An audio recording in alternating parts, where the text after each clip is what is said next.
నమస్తే, welcome to Shravya TV. Bulletin లో ముందుగా హెడ్లైన్స్ చూద్దాం. 1000 ఎకరాలను సేకరించనున్న తెలంగాణ ప్రభుత్వం, మరో కీలక నిర్ణయం తీసుకున్న సీఎం రేవంత్ రెడ్డి.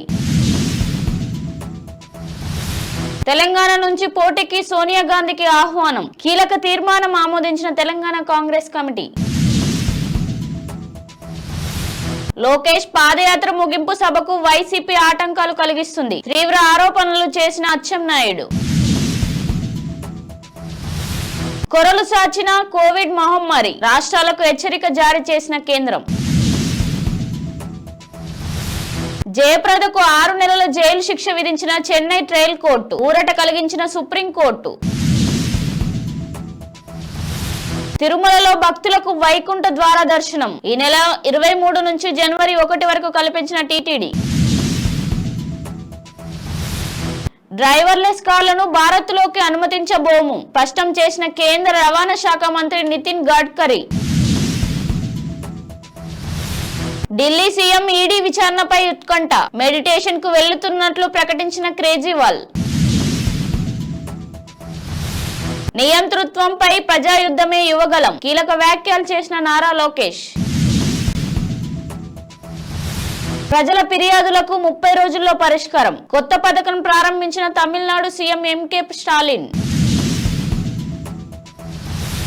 ఇక వివరాల్లోకి వెళ్దాం. ఇండస్ట్రియల్ కారిడార్ ఏర్పాటుకు సీఎం రేవంత్ రెడ్డి కీలక నిర్ణయం తీసుకున్నారు. ఓఆర్ఆర్ చుట్టూ 500 నుంచి 1000 ఎకరాల భూమి సేకరించాలని అధికారులకు ఆదేశించారు. నాచారం, జీడిమెట్ల, కాటేడాన్ పారిశ్రామిక వాడలకు ప్రత్యామ్నాయంగా భూములు చూడాలన్నారు. అయితే భూసేకరణకు రైతులకు ఇబ్బంది కలిగించవద్దన్నారు. ఓఆర్ఆర్, త్రిబులార్ మధ్యలో భూములు ఉండాలన్నారు. కాంగ్రెస్ అగ్రనేత సోనియా గాంధీని తెలంగాణ నుంచి పార్లమెంట్ ఎన్నికల్లో పోటీ చేయాలని కోరుకున్నట్లు ఆ పార్టీ నేత షబీర్ అలీ చెప్పారు. ఈ మేరకు గాంధీ భవన్ లో కాంగ్రెస్ పొలిటికల్ అఫైర్స్ కమిటీ సమావేశంలో తీర్మానించినట్లు తెలిపారు. ఈ భేటీలో నామినేటెడ్ పదవుల భర్తీ, 6 గ్యారెంటీలు, లోక్సభ ఎన్నికల సన్నద్ధతపై చర్చ జరిపించినట్లు వెల్లడించారు.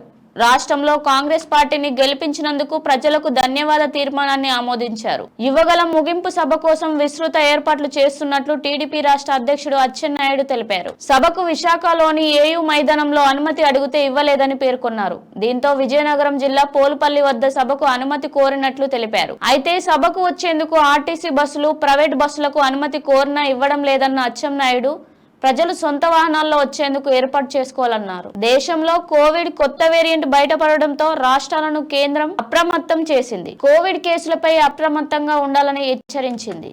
కోవిడ్ టెస్టులు నిర్వహించాలని సూచించింది. ఆర్టీపీసీఆర్ పరీక్షలకు ఇబ్బంది లేకుండా చూడాలని తెలిపింది. అయితే కేరళలో కొత్త వేరియంట్ కారణంగా 4 మృతి చెందిన విషయం తెలిసిందే. సినీ నటి జయప్రద కేసులో సుప్రీంకోర్టు కీలక తీర్పు ఇచ్చింది.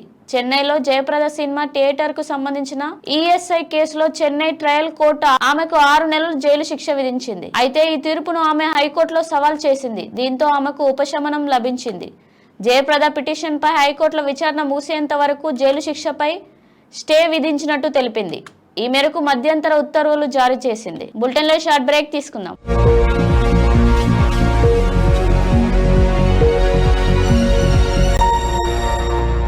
మీ వ్యాపారాల్లో అంతగా లాభాలు రావట్లేదా? దీనికి కారణం మీ వ్యాపారం గురించి ఎవ్వరికీ తెలియకపోవడం. అయితే మీకోసం శ్రావ్య యాప్, శ్రావ్య న్యూస్ మీ వ్యాపారాన్ని అందరికీ తెలిసేలా తక్కువ ఖర్చుతో ప్రకటనలు చేసుకునే అవకాశం ఇస్తుంది. మరి ఇంకెందుకు ఆలస్యం, మా నంబర్స్ కి కాల్ చేసేయండి. 9703555529, 9689209689.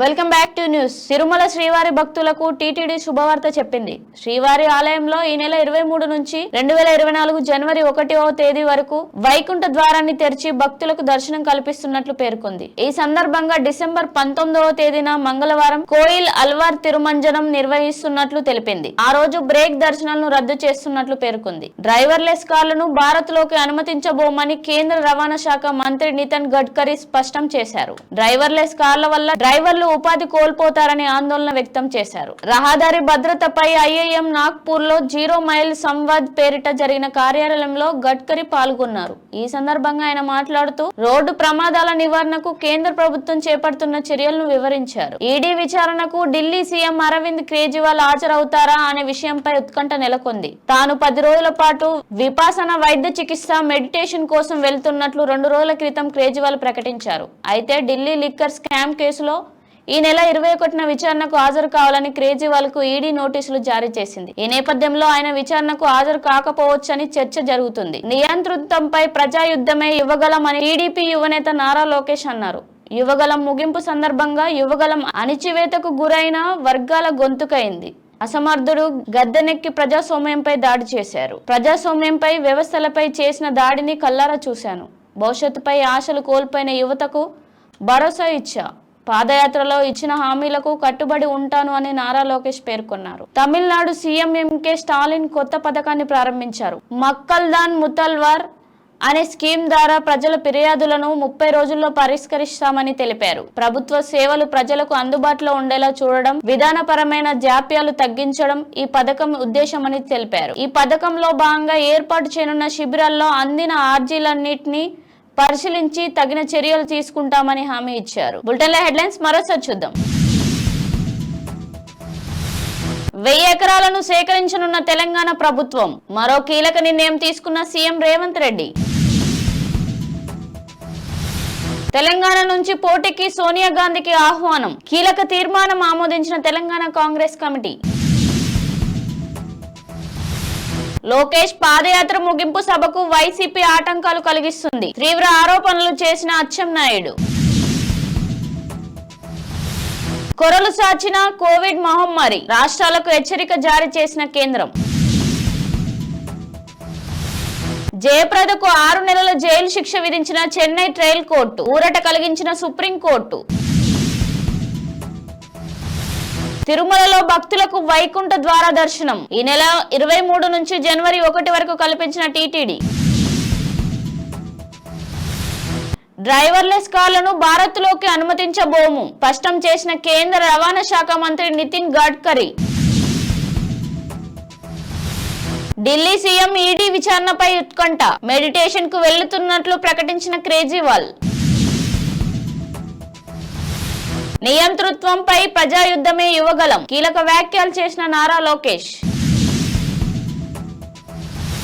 ప్రజల ఫిర్యాదులకు 30 రోజుల్లో పరిష్కారం. కొత్త పథకం ప్రారంభించిన తమిళనాడు సీఎం ఎంకే స్టాలిన్. ఇది ఇవాల్టి బులెటిన్ అప్డేట్స్. చూస్తూ ఉండండి శ్రావ్య టీవీ.